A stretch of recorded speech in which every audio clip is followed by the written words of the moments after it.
इसहाक का जीवन रिबका की एक समस्या थी। वह 20 साल से भी ज्यादा समय से बांझ थी। देखिए 25, 21 और 25, 26 में स्वयं परमेश्वर द्वारा चुनी हुई पत्नी मिलने के बाद भी आपको मुश्किलें हो सकती हैं। हाँ, वे आपकी आत्मिक शिक्षा का हिस्सा हो सकती है। इसलिए अगर परमेश्वर आपको कहीं ले जाता है तो वहां आपको समस्याओं का सामना करना पड़ सकता है।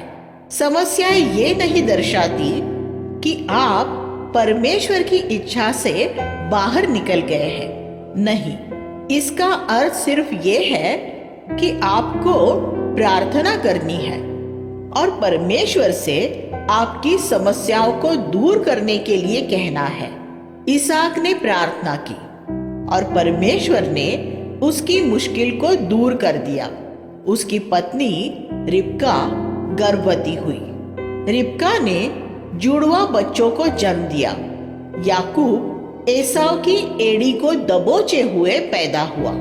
25वां अध्याय 26वां वचन। याकूब की दबोचने वाली मनोवृत्ति उसके गर्भ में रहने के समय से ही शुरू हो गई थी।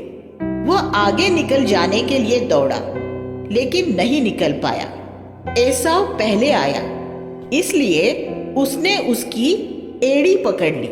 ये याकूब था। ये वो मनुष्य है जिसे परमेश्वर ने इस्राएल देश का प्रधान होने के लिए चुना। परमेश्वर ने एक कमजोर व्यक्ति को अपना सेवक होने के लिए चुना। एक ऐसा व्यक्ति जिसकी दिलचस्पी सिर्फ उसका अपना स्वार्थ पूरा करने में ही थी और जो पृथ्वी की वस्तुओं को पकड़ना चाहता था।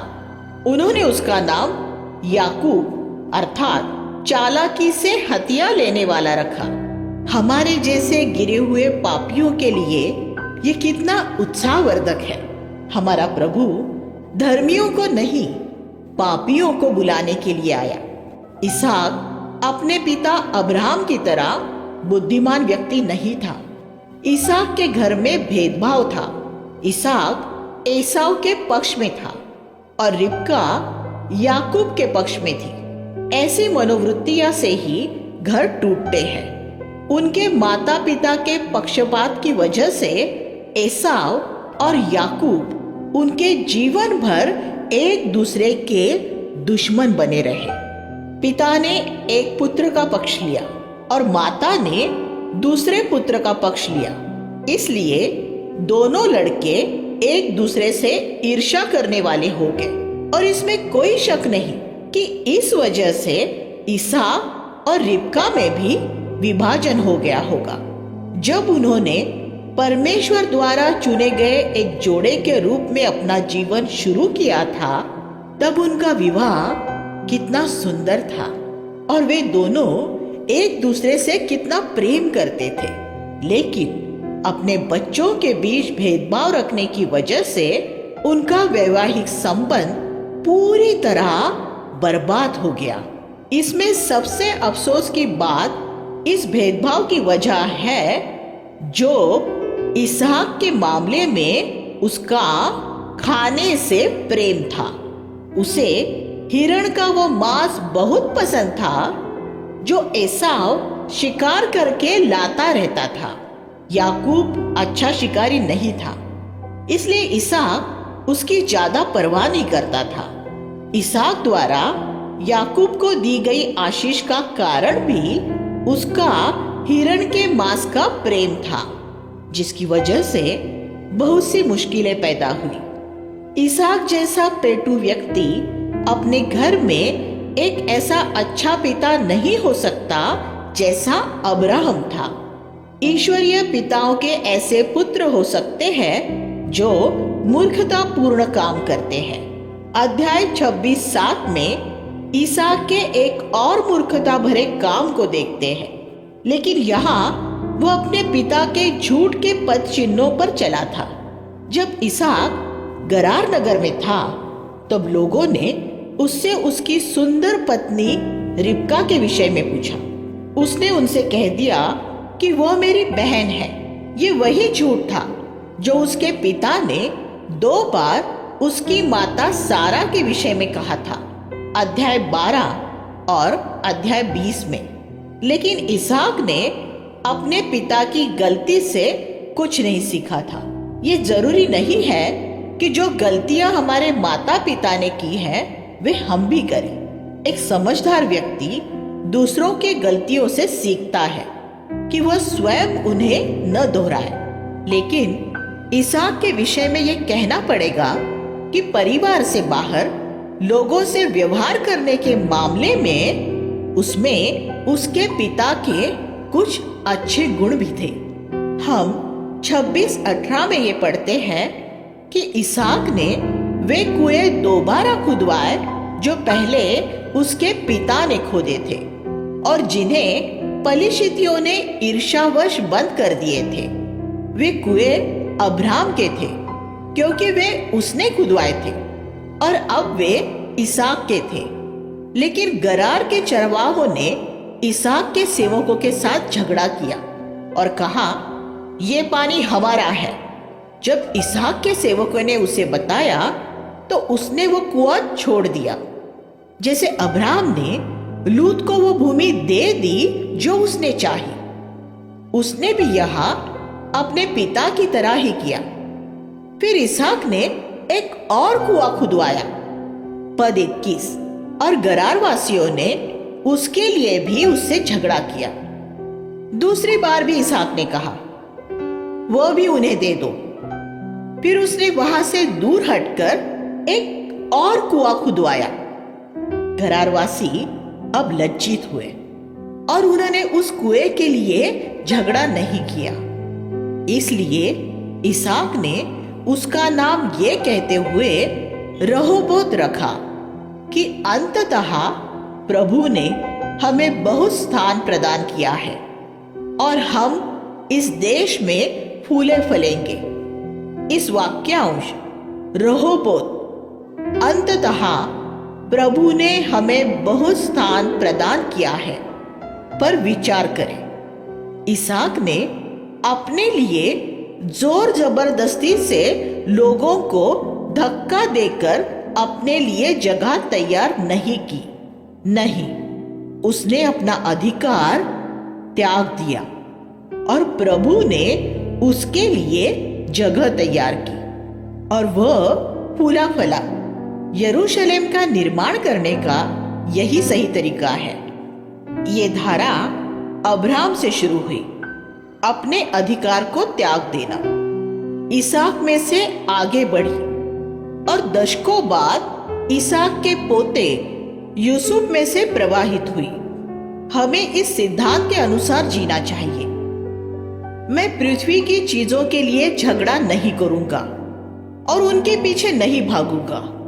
ये संसार और सांसारिक मसीही जो चाहे ले ले, जो बचेगा मैं वही ले लूंगा और उस बचे हुए में से प्रभु मेरे लिए जगह बना देगा और मैं उस जगह में फलूंगा फूलूंगा। जो सदोम और अमोरा और उसकी धन संपत्ति को दबोचने जाते हैं, खाली हो जाते हैं। कलीसिया यरूशलेम का तरीका अपने पार्थिव अधिकार छोड़ देने का तरीका है, वही जो यीशु हमारे प्रभु का तरीका था। उसका राज्य इस संसार का नहीं था, हमारा भी नहीं है, लेकिन बेबीलोन का तरीका पकड़ने का ही तरीका है। याकूब ने अपना जीवन पकड़ने वाले के रूप में शुरू किया था और उसके इस्राएल बनने से पहले उसका परिवर्तन होना जरूरी था कि उसे यरूशलेम की धारा में शामिल किया जा सके, वरना वो बेबीलोन की धारा में ही रहता। उत्पत्ति की पुस्तक में पाए जाने वाले ये कुछ ऐसे सिद्धांत हैं जो आज भी हमारे जीवन के लिए लागू होते हैं।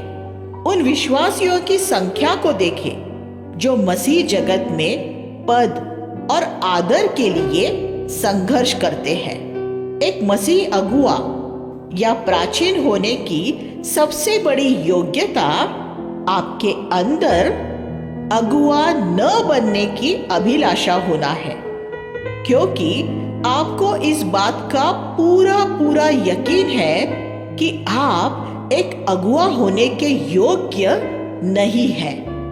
हमें प्रभु को ये अनुमति देनी चाहिए कि वही हमारे लिए जगह बनाए और फिर हमें अगुआ बनाए। तब हम देश में फलेंगे फूलेंगे।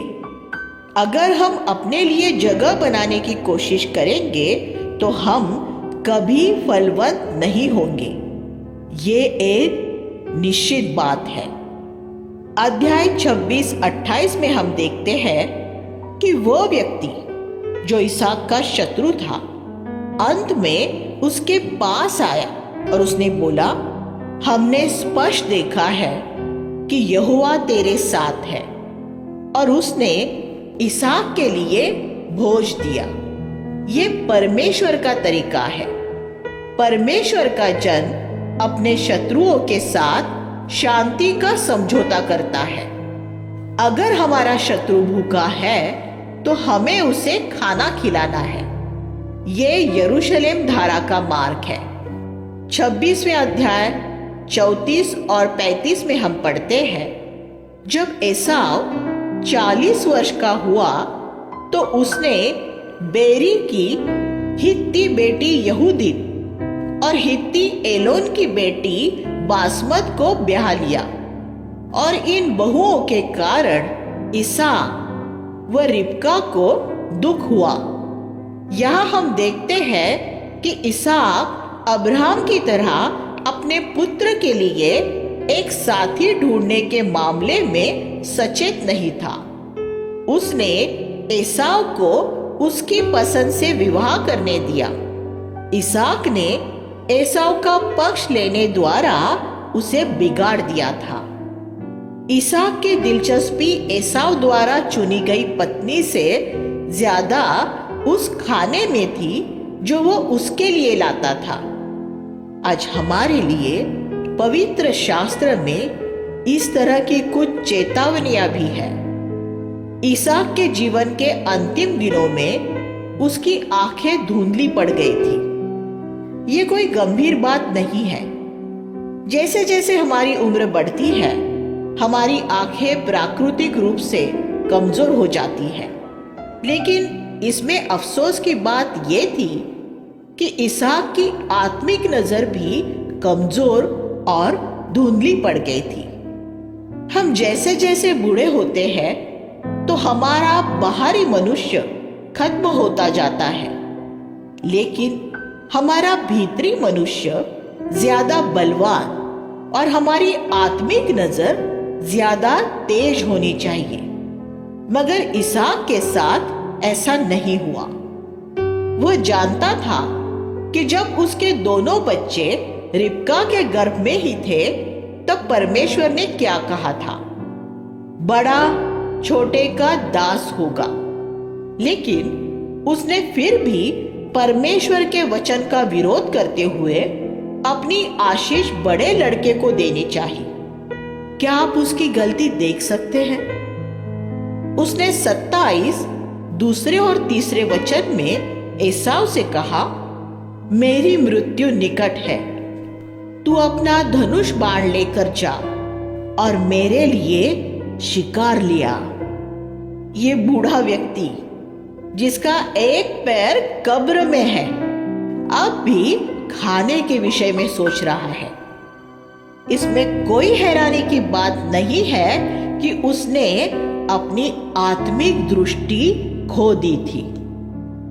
पौलुस ने 1 कुरिन्थियों 9:27 में कहा है, अगर मैं अपनी देह को कष्ट देकर वश में नहीं रखूंगा तो दूसरों को प्रचार करने के बाद भी स्वयं अयोग्य ठहरूंगा। यही वजह है कि परमेश्वर का वचन हमें बीच बीच में खाने से दूर हो जाने के लिए कहता है कि हम अपने पेटूपन की लालसाओं और लैंगिक आवेगों को वश में रख सके, कि हम अपने पेट की नहीं परमेश्वर की आराधना कर सके। खाने के प्रेम ने इसहाक को आत्मिक रूप से अंधा बना दिया था। अच्छे खाने के प्रेम ने ही बहुत से प्रचारकों को भी आत्मिक रूप में अंधा कर दिया है। इसहाक मानो ये कह रहा था, एसाव, तू जाकर मेरे लिए वही खाना ले आ। अगर वह स्वादिष्ट होगा तो मैं तुझे परमेश्वर की आशीष दूंगा। मैं जानता हूं कि बहुत साल पहले परमेश्वर ने मुझसे कहा था कि तेरे छोटे बेटे को जन्म का अधिकार देना है, लेकिन मुझे उस बात की परवाह नहीं है जो परमेश्वर ने सालों पहले बोला था। तू मेरे लिए एक अच्छा बेटा बनकर रहा है और मेरे लिए हमेशा खाने की अच्छी चीजें लाता रहा है। तो मुझे यकीन है कि अगर मैं तेरे भाई की जगह, जिसने पूरे जीवन में मुझे कभी अच्छा खाना नहीं खिलाया, तुझे आशीष दे दूंगा, तो परमेश्वर भी इस बात को समझेगा। यहां इसहाक की मूर्खता की गहराई के विषय में विचार करें, लेकिन परमेश्वर ने यह सुनिश्चित किया कि इसहाक की वह योजना निष्फल हो जाए। रिबका याकूब की ओर थी और रिबका जानती थी कि परमेश्वर ने यह कहा है कि छोटे को बड़े की आशीष मिलनी है।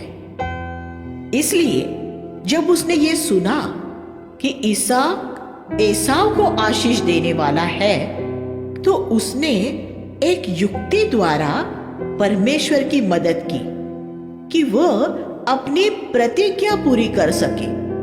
उसने याकूब से कहा, एसाव को शिकार लाने में कुछ देर लगेगी। इस बीच मैं तेरे पिता की रुचि के अनुसार स्वादिष्ट भोजन बना देती हूं।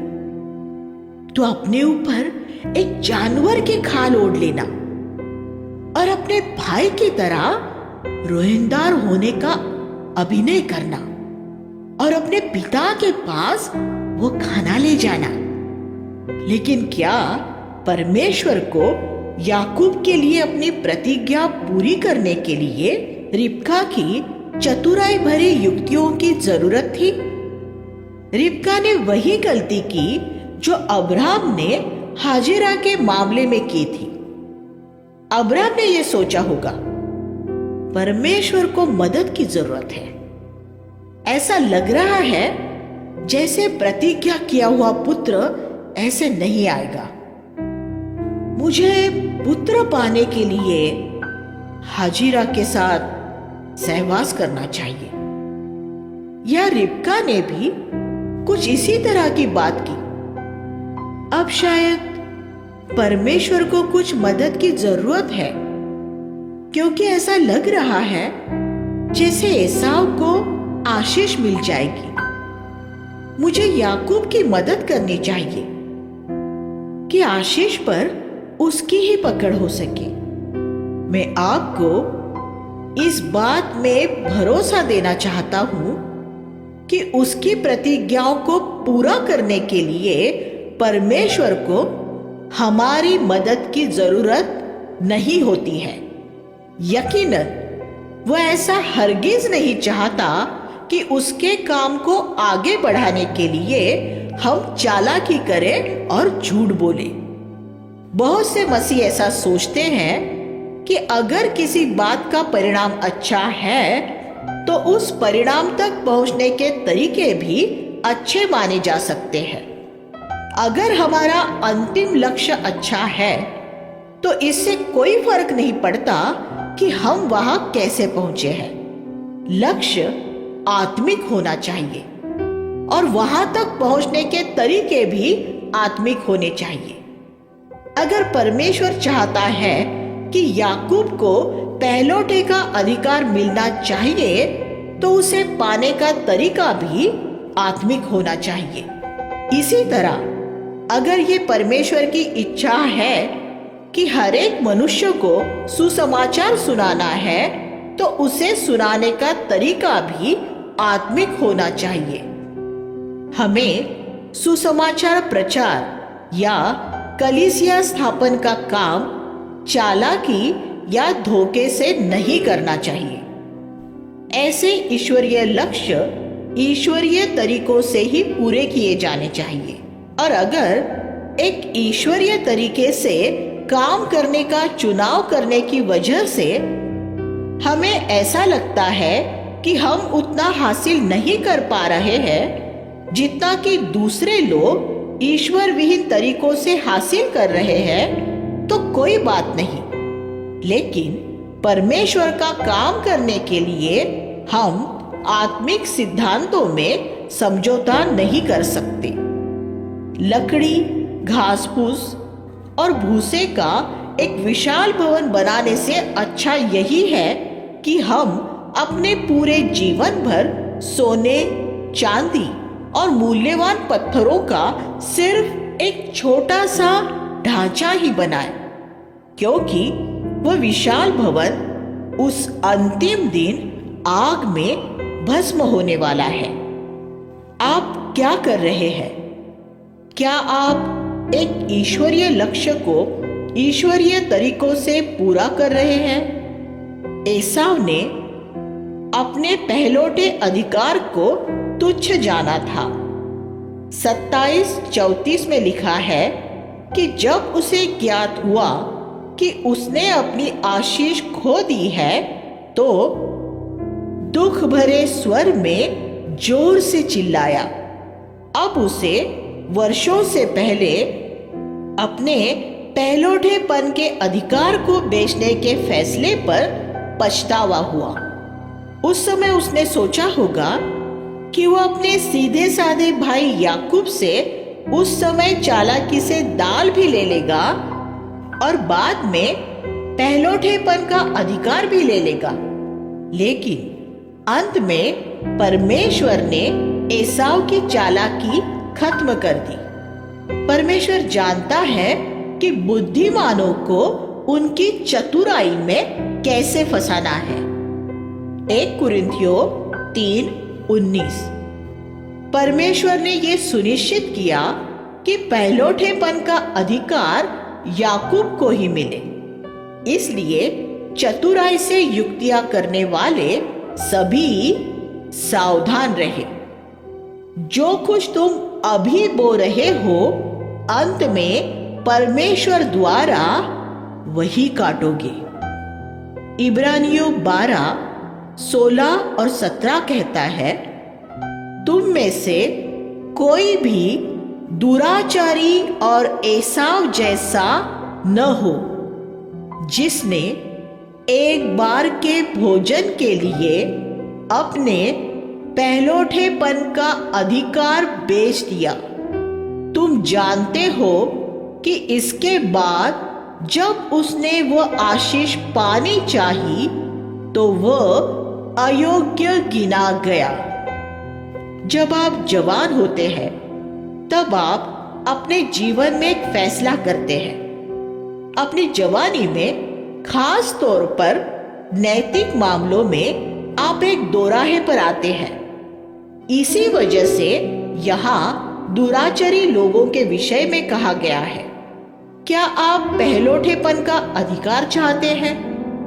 अनंत आशीषें, आत्मिक आशीषें, या आप सांसारिक आशीषें चाहते हैं? तत्काल मिलने वाली आशीषें, दाल का एक कटोरा जो आपकी शारीरिक जरूरत को पूरा कर देगा। ये चुनाव आज बहुत से युवाओं के सामने है।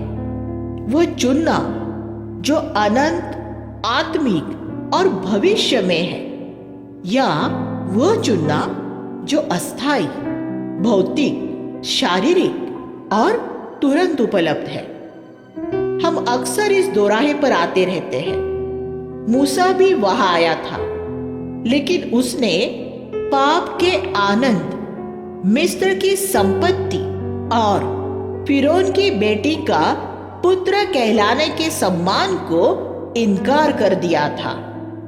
इब्रानियों 11:24 से 26। इसलिए परमेश्वर उसे इस्तेमाल कर सका।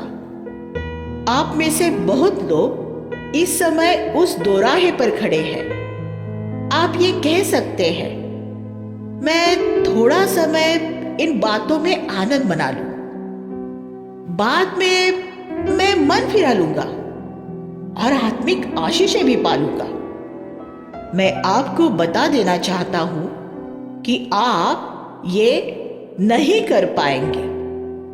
एसाव की तरह आप भी वही काटेंगे जो आप बो रहे हैं। अभी सही फैसला करने का समय है, क्योंकि लिखा है, कोई परमेश्वर की कृपा से वंचित न रह जाए।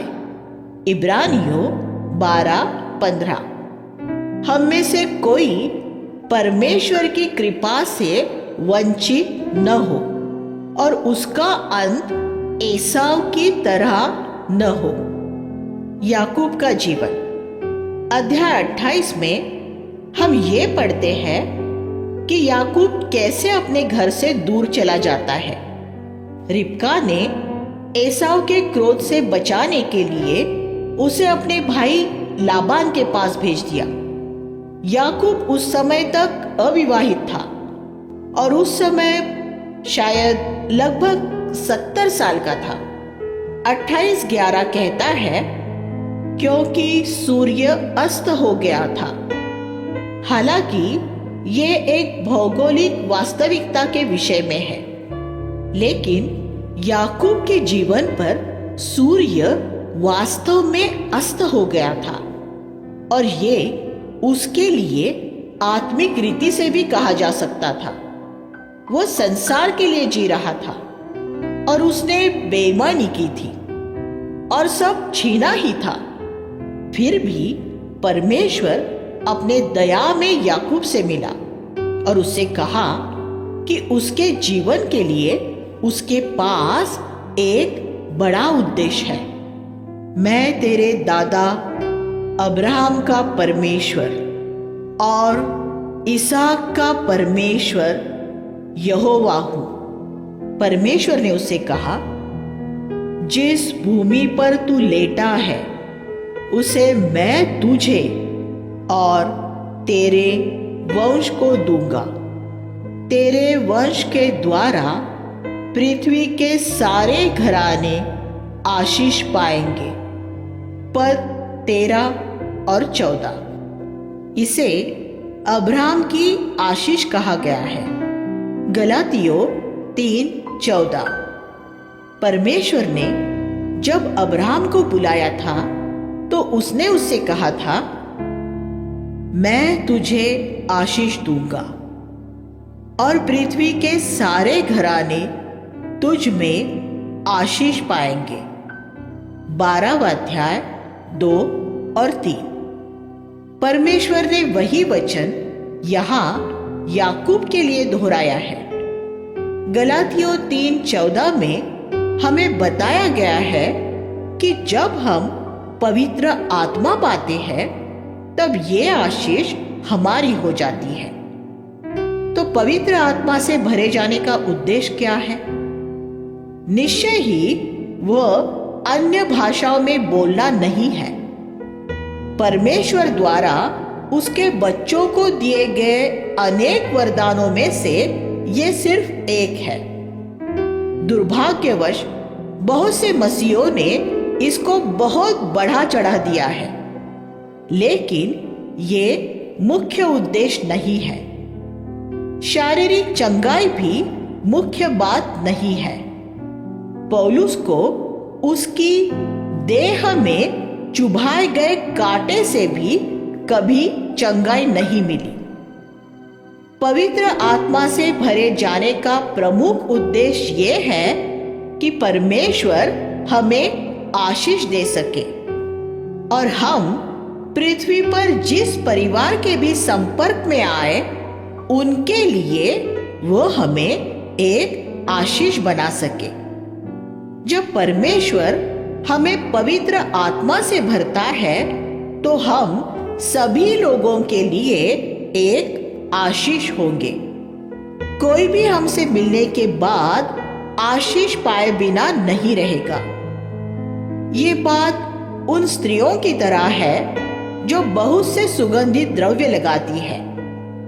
वे जब कुछ दूरी पर होती है, आप तब भी उनकी सुगंध पा सकते हैं।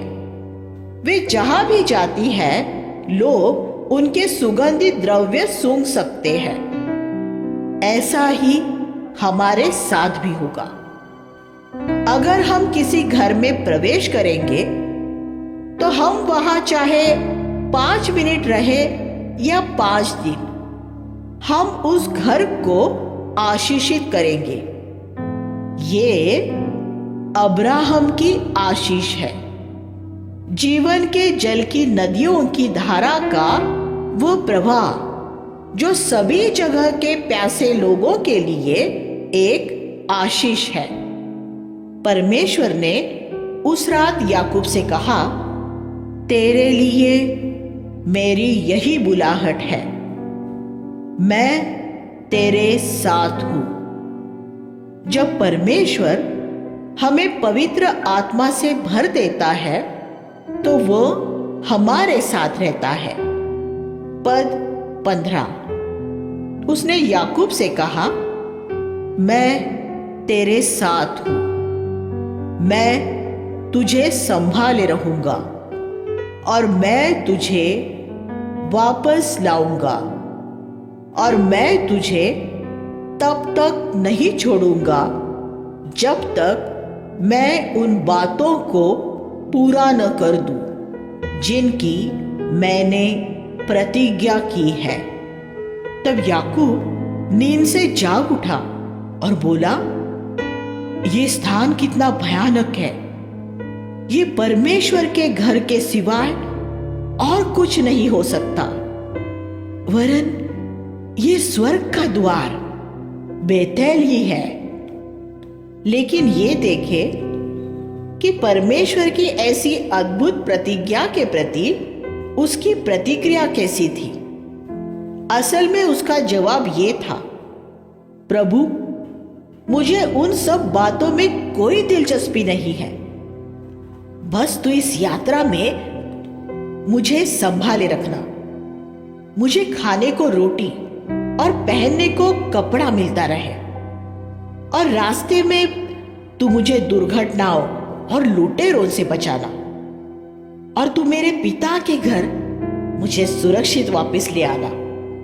मैं बस इतना ही चाहता हूं। मुझे पृथ्वी की सारी जातियों के लिए एक आशीष बनने में कोई दिलचस्पी नहीं है। अगर तू मुझे ये सारी भौतिक आशीष देगा तो मैं अपनी सारी आय में से तुझे 10वांश दूंगा और तेरे लिए घर बनाऊंगा। मेरे काम धंधे को आशीष देना प्रभु, और मैं तुझसे वादा करता हूं कि मैं अपने सारे लाभ में से तुझे 10% दूंगा। ये अफसोस की बात है कि आज बहुत से मसीहों का भी यही प्रत्युत्तर होता है। परमेश्वर चाहता है कि उसके बच्चे पवित्र आत्मा से भर जाए और अब्राहम की आशीष पाए कि फिर वे जहां भी जाए एक आशीष बन जाए। लेकिन ज्यादातर मसीहों की प्रार्थनाएं कैसे होती है? वे ये कहते हुए प्रार्थना करते हैं, हे प्रभु, मुझे एक अच्छे वेतन वाली आरामदायक नौकरी दे दे, मुझे मेरी बीमारियों से चंगा कर दे, मेरे परिवार के लिए एक अच्छा घर बनाने में मेरी मदद कर, मेरे बच्चों को अच्छे धनवान घरों में से सुंदर वर और वधु मिल जाए, हमें सब खतरों से बचाना और हम अपनी आय में से तुझे 10वांश देंगे। क्या परमेश्वर ने हमें इसलिए बुलाया है? बहुत से मसीह परमेश्वर की सर्वश्रेष्ठ आशीषें पाने से इसलिए चूक गए हैं क्योंकि वे पार्थिव भौतिक आशीषों से ही संतुष्ट हो जाते हैं, जबकि परमेश्वर ने हमें स्वर्गीय स्थानों में सभी आत्मिक आशीषों से आशीषित होने के लिए बुलाया है। वे भौतिक और अस्थायी वस्तुओं से तृप्त हो जाते हैं, जबकि परमेश्वर ने उन्हें आत्मिक और अनंत आशीषों के वारिस होने के लिए बुलाया है। परमेश्वर ये नहीं चाहता कि अनंत में हम में किसी बात का कोई अफसोस हो, लेकिन ज्यादातर मसीह बिल्कुल याकूब जैसे ही होते हैं। ऐसे विश्वासियों पर भी सूर्य वास्तव में अस्त हो चुका है। यहां जो सीढ़ी याकूब ने देखी थी, यीशु ने उसे स्वयं के एक चित्र के रूप में दर्शाया। यीशु पृथ्वी से स्वर्ग तक जाने वाली सीढ़ी है। यूहन्ना 1:51। और हमें परमेश्वर का धन्यवाद करना चाहिए कि उस सीढ़ी का पाया नीचे तक आया और उसने पृथ्वी को छुआ। वो हमारे सिरों के ऊपर हवा में झूलता नहीं रहा। यीशु सब बातों में हमारे समान बन गया कि वो हमारा महायाजक हो सके। इब्रानियों 2:17। लेकिन परमेश्वर ने याकूब को छोड़ नहीं दिया।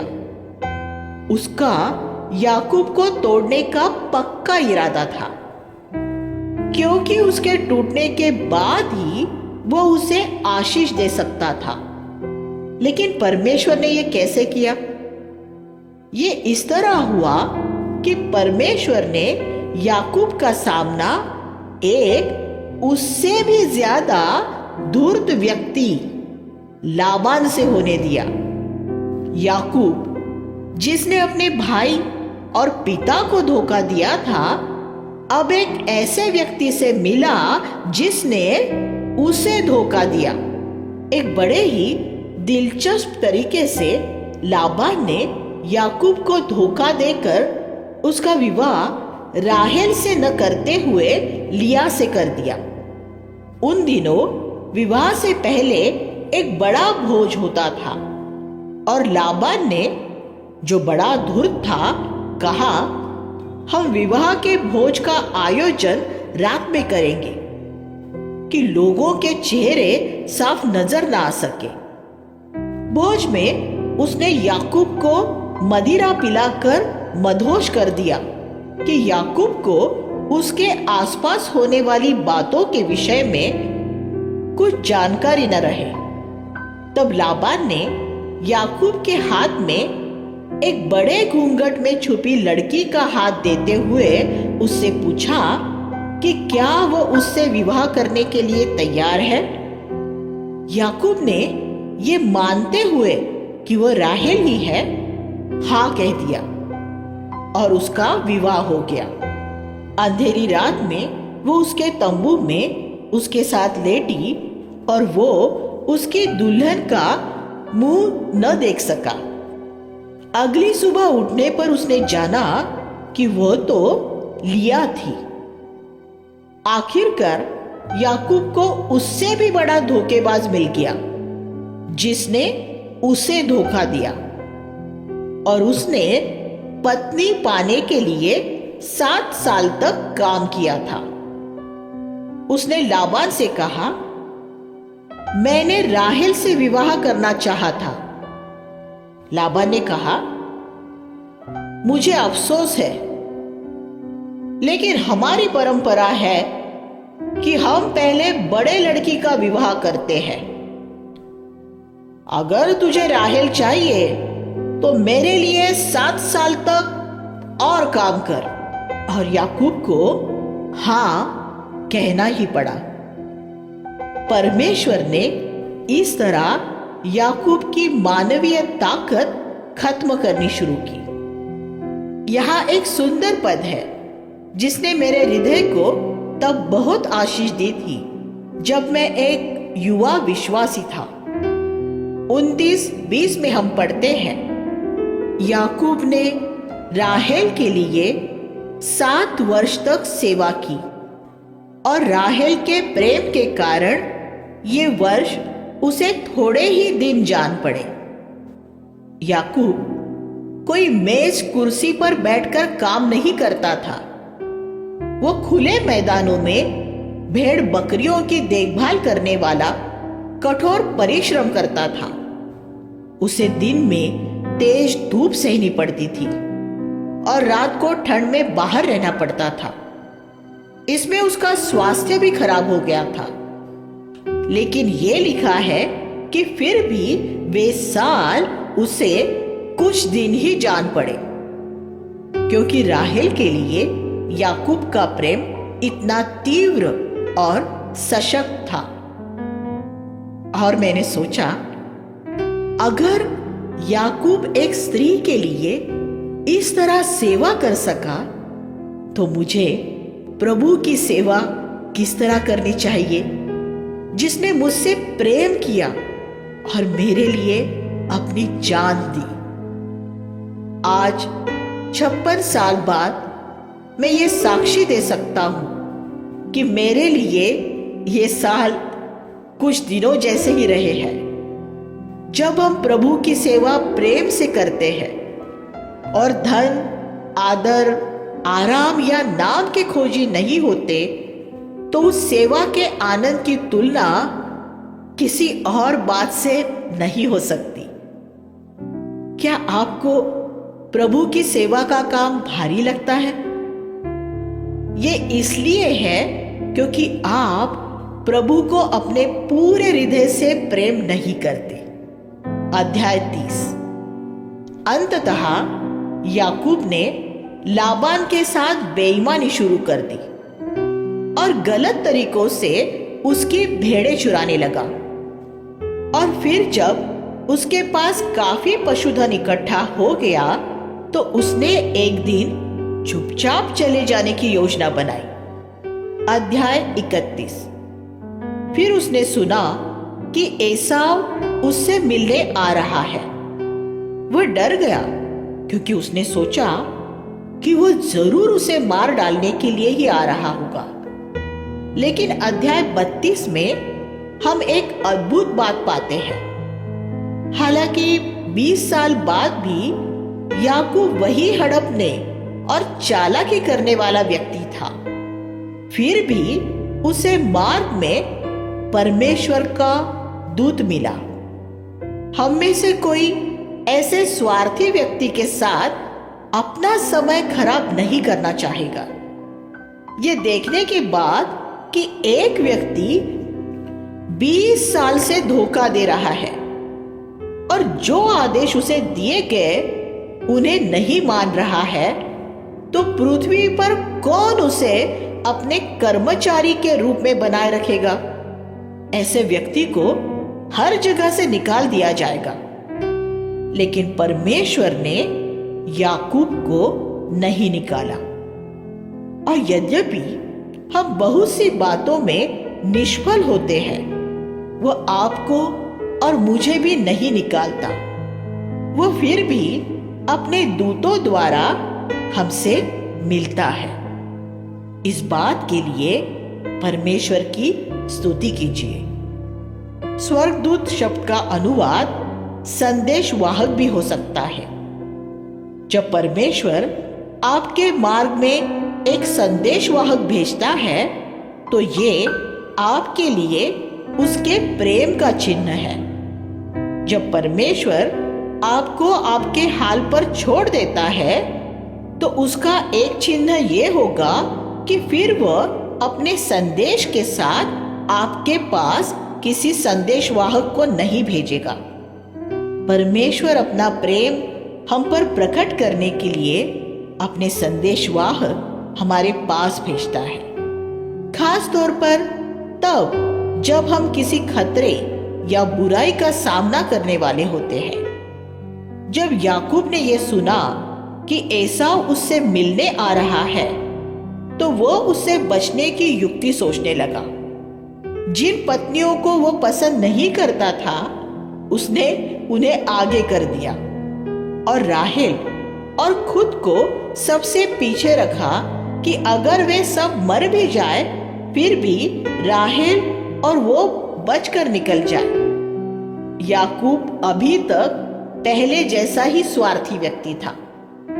हमारे लिए ये बड़ी उत्साहजनक बात है कि परमेश्वर ने एक ऐसे स्वार्थी व्यक्ति को लेकर उसे इस्राएल बना दिया। फिर हम पढ़ते हैं कि कैसे परमेश्वर याकूब से मिला और उससे कुश्ती की और उसके कूल्हे की नस दबाकर उसे लंगड़ा कर दिया। वो हमें जिस जगह पर देखना चाहता है, हमें वहां तक लाने के लिए वह कठोर काम करता है। उसने उसे तोड़ा और उससे कहा, अब से तू परमेश्वर का राजपुत्र इस्राएल होगा। 32:28। परमेश्वर उसे इस्राएल कब कह सका? उसके साथ 60-70 साल तक कुश्ती लड़ने और आखिर में उसके कूल्हे का जोड़ उखाड़कर उसे पूरी तरह तोड़ डालने के बाद तब परमेश्वर ने कहा, अब मुझे जाने दे। अंततः याकूब बोला, जब तक तू मुझे आशीर्वाद न दे, मैं तुझे न जाने दूंगा। इस व्यक्ति ने, जिसने अपने पूरे जीवन भर पैसा दबोचा, पहलौठेपन का अधिकार दबोचा, स्त्रियां दबोची, भेड़े दबोची, अब सब छोड़कर परमेश्वर को दबोच रहा है।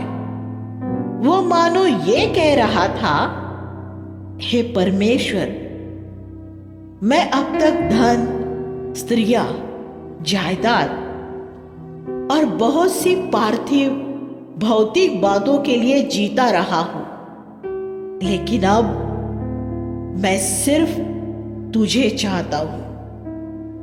परमेश्वर हमारे जीवन में भी एक ऐसे दिन के आने का इंतजार कर रहा है।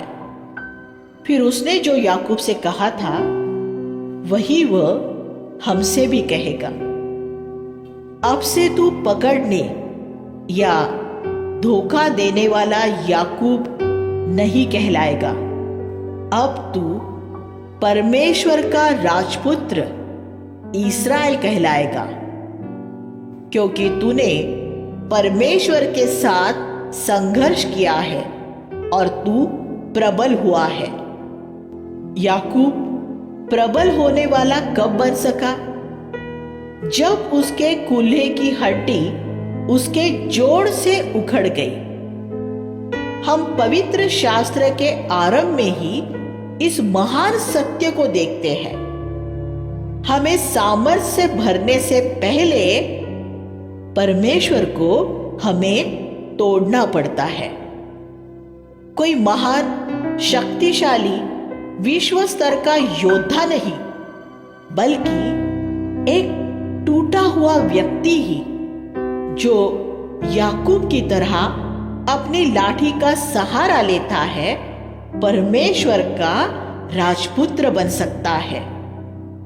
प्रिय भाइयों और बहनों, इससे पहले कि परमेश्वर आपको वो बना सके जो वो आपको बनाना चाहता है, उसे आपको तोड़ना पड़ता है।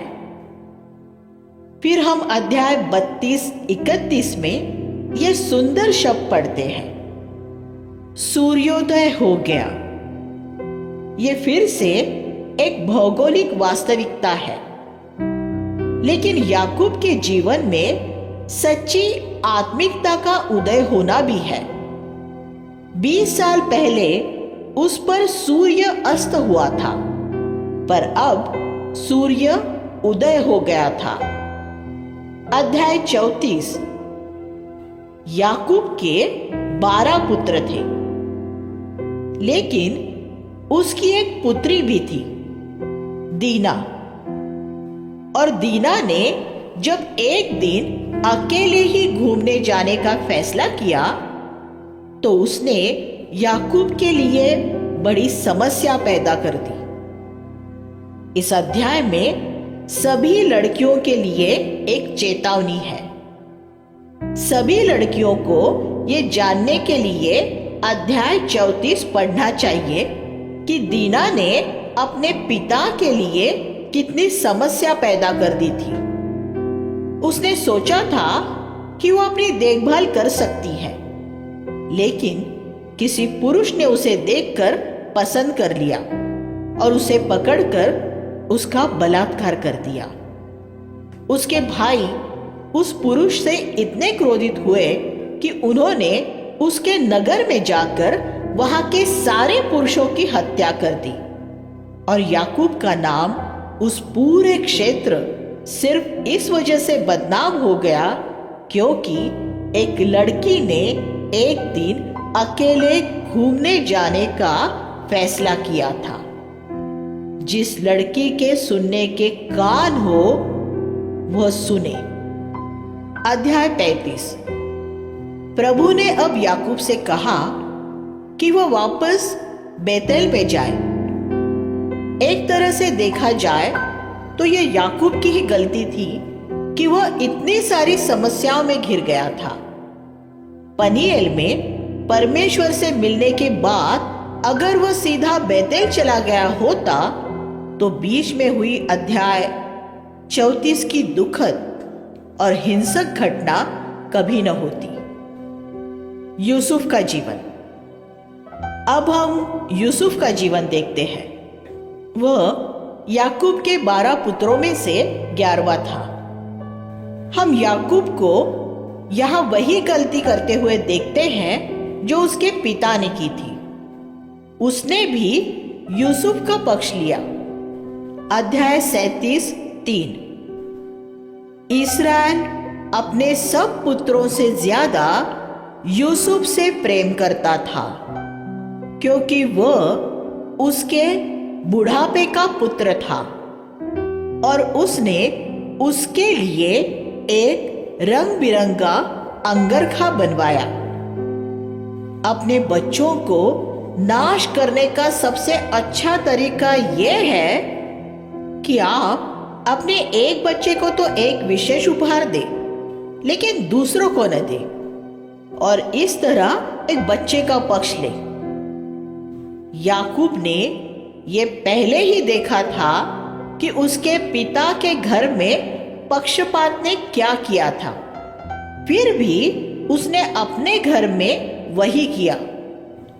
इसका परिणाम यह हुआ कि उसके दूसरे 10 लड़कों को यूसुफ से ईर्ष्या हुई और उन्होंने उसे लगभग मार ही डाला था। पक्षपात के बड़े घातक परिणाम हो सकते हैं। जब माता पिता एक बच्चे के सामने दूसरे की प्रशंसा करते हैं तो उसका क्या नतीजा होता है? दूसरे बच्चे उस प्रिय संतान के शत्रु बन जाते हैं, कई बार पूरे जीवन भर के लिए। इसमें किसकी गलती होती है? ये उन मूर्ख माता पिता की गलती होती है। पवित्र शास्त्र में हमारे जीवन के हर एक क्षेत्र के लिए चेतावनियां हैं।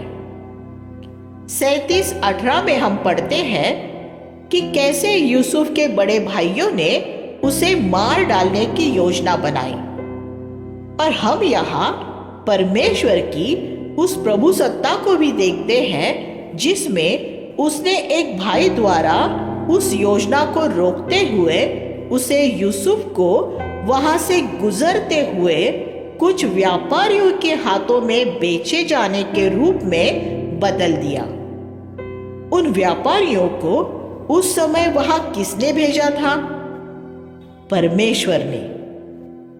परमेश्वर ने उन इश्माइली व्यापारियों की यात्रा के समय को इस तरह तय किया कि जब यूसुफ के भाई उसे मारने ही वाले थे वे वहां पहुंच गए और ये व्यापारी मिस्र जा रहे थे, वही जगह जहां परमेश्वर यूसुफ को भेजना चाहता था।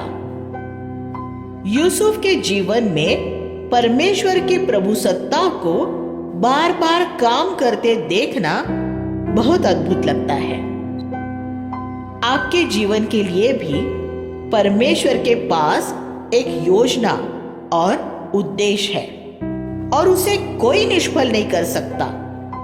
न आपके ईर्ष्या करने वाले भाई, न आपका मूर्ख पिता, कोई नहीं। हम यहां यही देखते हैं। यूसुफ 17 वर्ष का होते होते परमेश्वर ने स्वप्नों में यूसुफ को यह दिखा दिया था कि उसके जीवन के लिए परमेश्वर के पास एक उद्देश्य था। ये एक अद्भुत बात है कि एक किशोरावस्था वाला युवक परमेश्वर के प्रति इतना संवेदनशील था कि उसे दूसरे युवकों की तरह अश्लील सपने नहीं, बल्कि परमेश्वर की ओर से आने वाले सपने दिखाई देते थे। युवाओं, आप ये शिकायत कभी न करें कि आपके बड़े भाई आपको परमेश्वर की सेवा करने का मौका नहीं दे रहे हैं। अगर आप परमेश्वर के अधीन होंगे तो आपके जीवन के लिए परमेश्वर की योजना को पूरा होने से कोई नहीं रोक सकता। जब मैं एक युवक था तो कुछ बड़े भाई, जिन्हें मेरे प्रचार के दान से बड़ी ईर्ष्या हो गई थी, मुझे उस मंडली में परमेश्वर का वचन का प्रचार नहीं करने देते थे। तो मैंने सड़कों पर प्रचार करना शुरू कर दिया, जहां प्रचार करने के लिए मुझे किसी की अनुमति की जरूरत नहीं थी। कलीसियाई सभाओं में परमेश्वर ने मुझे किसी की आलोचना न करते हुए नम्र और दीन होकर चुप रहने के लिए कहा। वे साल, वो समय था जब परमेश्वर ने मुझे यूसुफ की तरह तोड़ा। लेकिन उन प्राचीनों में से कोई भी मेरे जीवन के लिए परमेश्वर की योजना को नहीं बदल सका। जब समय हुआ तब परमेश्वर ने मेरे लिए द्वार खोले और मेरे जीवन के लिए उसकी योजना पूरी हुई। इसलिए कभी लोगों के विषय में शिकायत न करें। आपके जीवन के लिए परमेश्वर की योजना को सिर्फ एक ही व्यक्ति बिगाड़ सकता है और वह दूसरा कोई नहीं, स्वयं आप ही है। इस बात को याद रखिए। परमेश्वर ने यूसुफ के भाइयों की ईर्ष्या का इस्तेमाल किया कि वे उसके द्वारा यूसुफ को मिस्र में बेचे जाने के लिए दे दे। बुराई की जो युक्तियां दूसरे लोग हमारे लिए बनाते हैं, परमेश्वर उन्हीं में से हमारे लिए भलाई पैदा कर देता है और उनके द्वारा हमारे जीवन के लिए अपने उद्देश्य पूरे करता है। हालेलुया। अगर परमेश्वर हमें उस बुराई से बचा लेता है जो दूसरे हमारे साथ करना चाहते हैं, तो यही अपने आप में बड़ी बात है। लेकिन परमेश्वर इससे भी बढ़कर कुछ करता है। वो उसी बुराई से हमारे जीवन के लिए उसकी योजना को पूरा करता है। क्या ये और भी अच्छी बात नहीं? जब परमेश्वर शैतान की चाल को उसी के सिर पर उलट देता है। जरा सोचिए, अगर यूसुफ के भाई उसे ईर्ष्या करने के बजाय उसके साथ अच्छा व्यवहार करते तो यूसुफ शायद कभी मिस्र नहीं जाता। यूसुफ मिस्र कैसे गया? पहला कदम, उसके भाइयों ने उससे ईर्ष्या की। दूसरा कदम, उन्होंने उसे कुछ व्यापारियों को बेच दिया। तीसरा कदम, व्यापारियों ने उसे ले जाकर मिस्र में बेच दिया।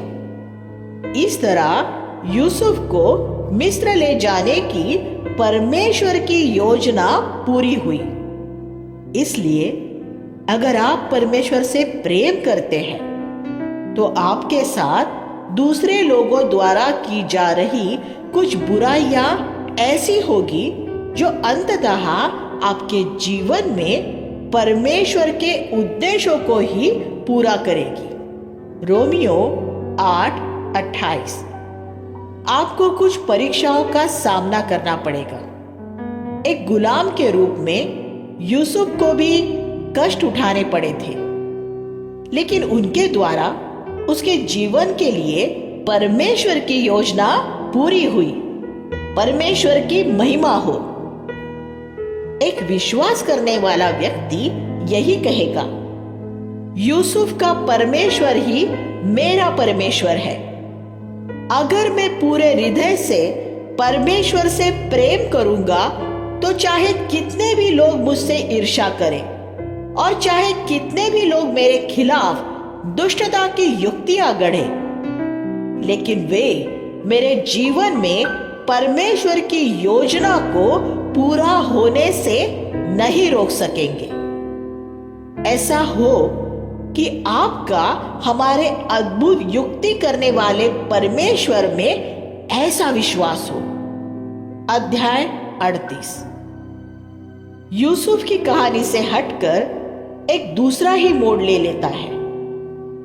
हम यहाँ यहूदा को उसकी बहू तामार के साथ व्यभिचार करते हुए पाते हैं, जिसके बाद तामार जुड़वा बच्चों को जन्म देती है।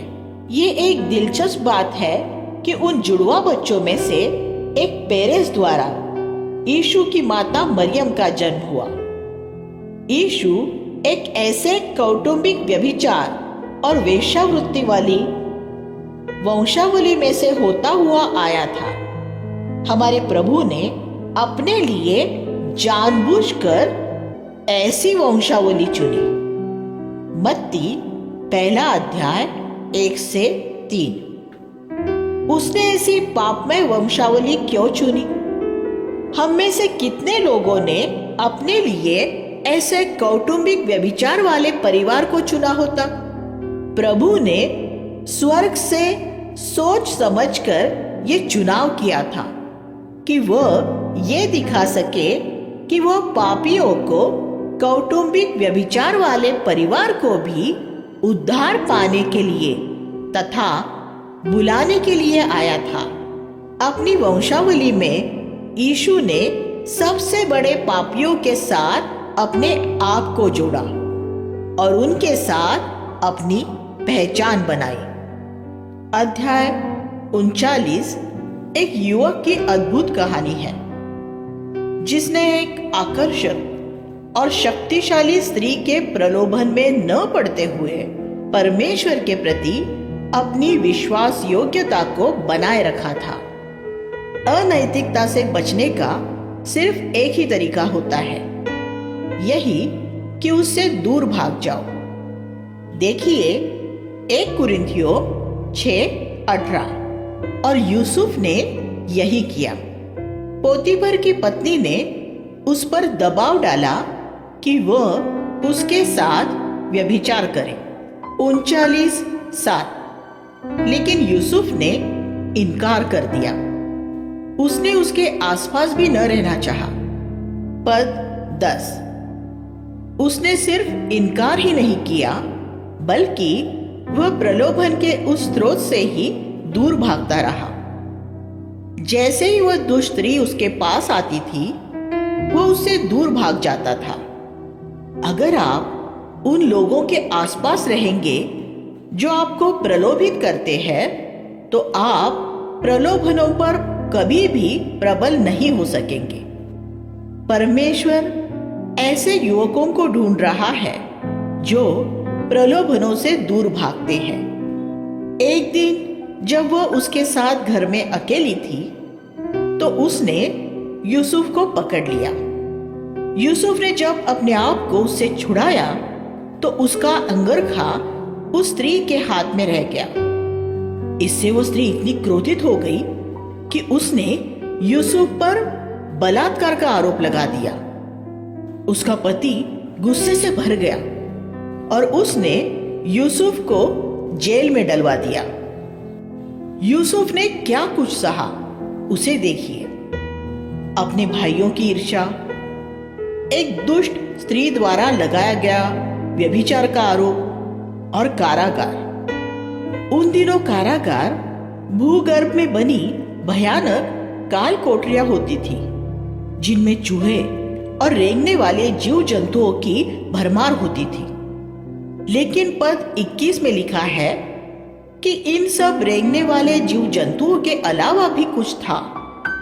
परमेश्वर यूसुफ के साथ था और इस बात से सब कुछ बदल जाता है।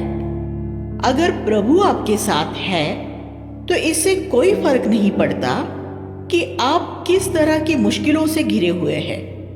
उसका हमारे साथ होना काफी होता है। और यूसुफ सिर्फ यही चाहता था। कारागार में यूसुफ की मुलाकात फिरौन के साकी से हुई और इस तरह उसका फिरौन तक पहुंचने का रास्ता तैयार हो गया। आप देख सकते हैं कि परमेश्वर की योजना किस तरह अपने समय पर पूरी होती है। परमेश्वर ने यूसुफ को सिर्फ पोतीफर और उसकी पत्नी की दुष्टता से ही नहीं बचाया, उसने उनके द्वारा की गई दुष्टता को उसकी भलाई करने के लिए इस्तेमाल कर लिया। यूसुफ अगर कारागार में न गया होता तो वह फिरौन के साकी से कैसे मिलता और उसका फिरौन से कैसे परिचय होता। अगर यूसुफ ने यह सब पहले से जान लिया होता तो वो कारागार में रहते हुए भी हर समय प्रभु की महिमा करता, जैसा कि बाद में पौलुस और सिलास ने की थी। वे फिलिपियों की जेल में प्रभु की स्तुति कर रहे थे, क्योंकि उन्होंने प्रभु की सर्वसत्ता को देख लिया था। अगर हम पवित्र शास्त्र का अध्ययन करें तो हम भी ऐसे हर एक बुराई में प्रभु की स्तुति करेंगे जो दूसरे हमारे साथ करते हैं। एक दिन ऐसा हो सकता है कि हम पर भी बहुत से झूठे आरोप लगाकर हमें कारागार में डाल दिया जाए। मुझे यकीन है कि मिस्र के लोगों ने उन सारी झूठी बातों को मान लिया होगा जो पूरे मिस्र में सबसे निष्ठावान व्यक्ति के विषय में कही जा रही थी। लेकिन यूसुफ इन बातों से विचलित नहीं हुआ था। आज भी प्रभु के सच्चे सेवकों के विषय में बहुत सी झूठी बातें फैलाई जा रही है। तब हम क्या करें? हम खामोश रहें। आपके नाम के बचाव की जिम्मेदारी परमेश्वर पर छोड़ दें। वह सही समय पर आपको सच्चा ठहराएगा। अगर आप परमेश्वर का आदर करेंगे तो आपके जीवन के लिए परमेश्वर की योजना को कोई भी निष्फल नहीं कर सकेगा। मैं चाहता हूं कि आप इस पर ध्यान दें कि यूसुफ फिरौन के साकी के संपर्क में कैसे आया।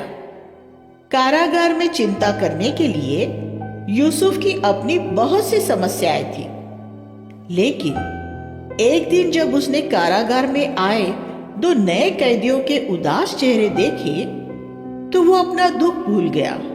कारापाल यानी जेलर ने यूसुफ को सब बंदियों का निरीक्षक नियुक्त कर दिया था, इसलिए उसने इन दोनों बंदियों को उदास देखकर उनकी उदासी का कारण पूछा।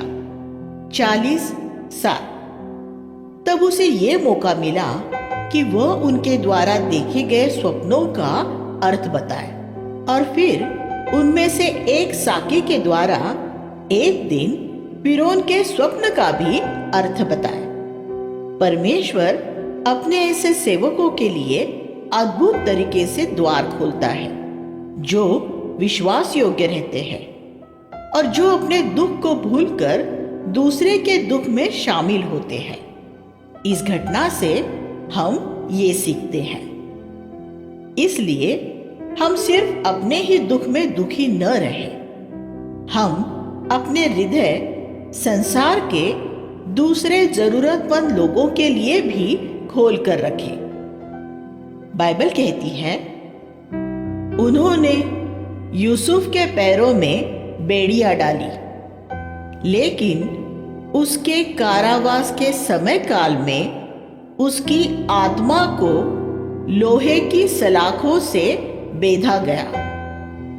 जब तक परमेश्वर का ठहराया हुआ समय नहीं आया, तब तक यूसुफ को परखा गया। तब परमेश्वर का वचन आया और उसने यूसुफ को मुक्त कर दिया। भजन संहिता 105, 18 और 19 मुक्त भावानुवाद। परमेश्वर हमेशा सही समय पर काम करता है, वो कभी विलंब नहीं करता। हमारी सारी परीक्षाओं के लिए एक निश्चित समय होता है।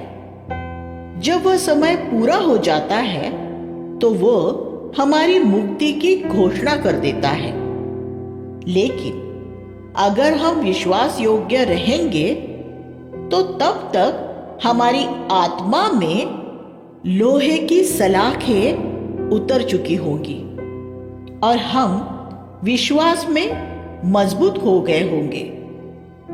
परमेश्वर शैतान की युक्ति को उसी के सिर पर उलट देता है और जिस बात में वो हमारा नुकसान करता है, उसी बात से वो हमें मजबूत कर देता है।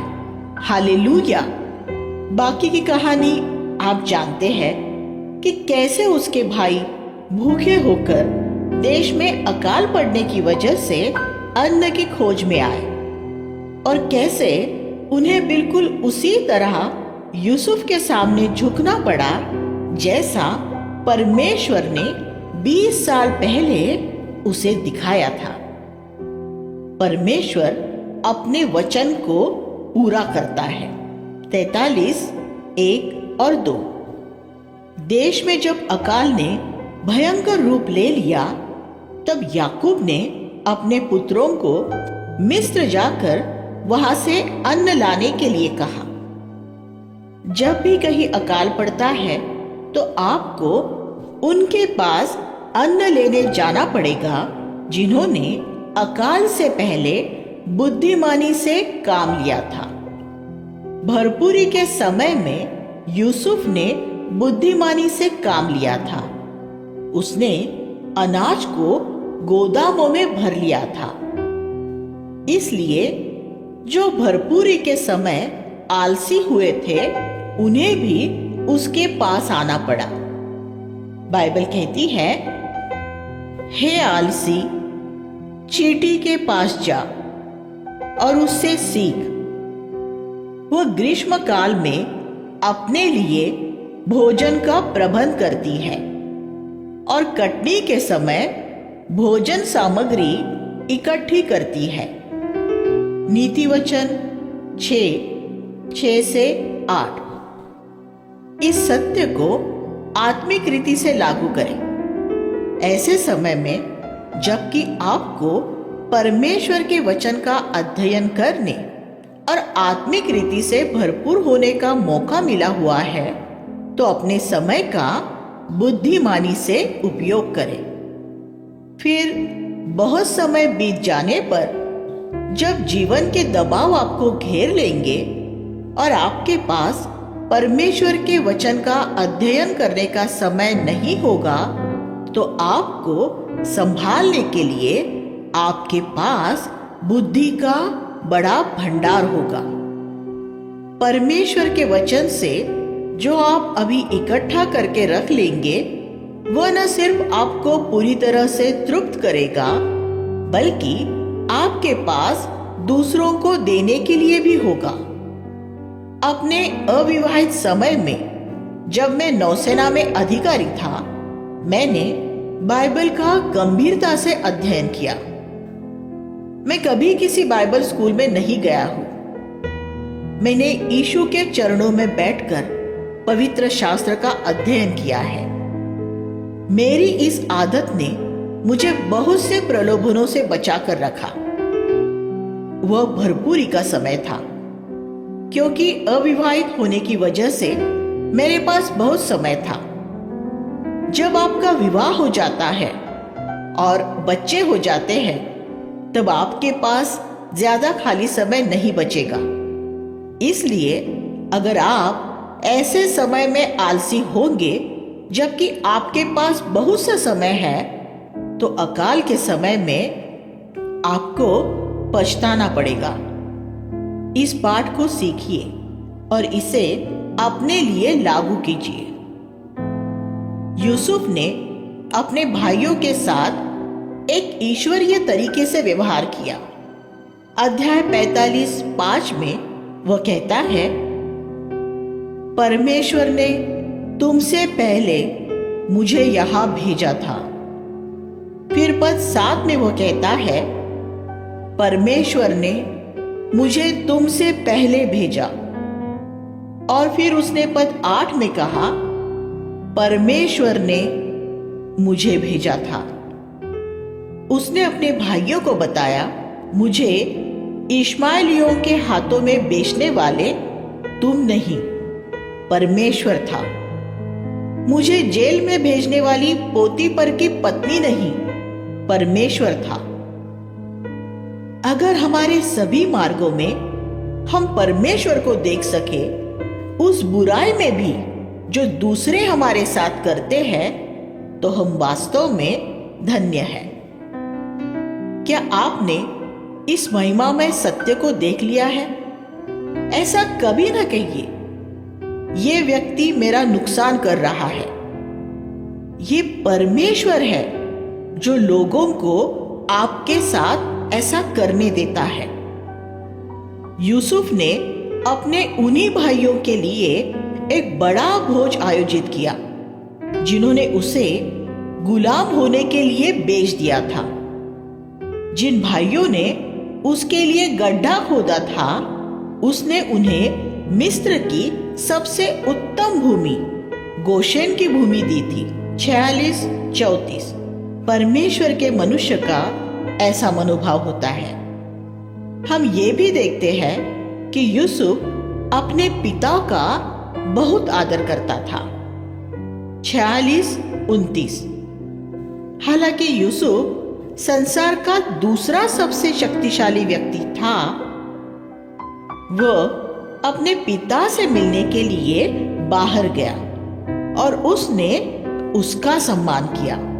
एक ईश्वरीय व्यक्ति हमेशा अपने माता पिता का आदर करता है। उसके अंतिम दिनों में हम यूसुफ को परमेश्वर के एक नबी के रूप में देखते हैं।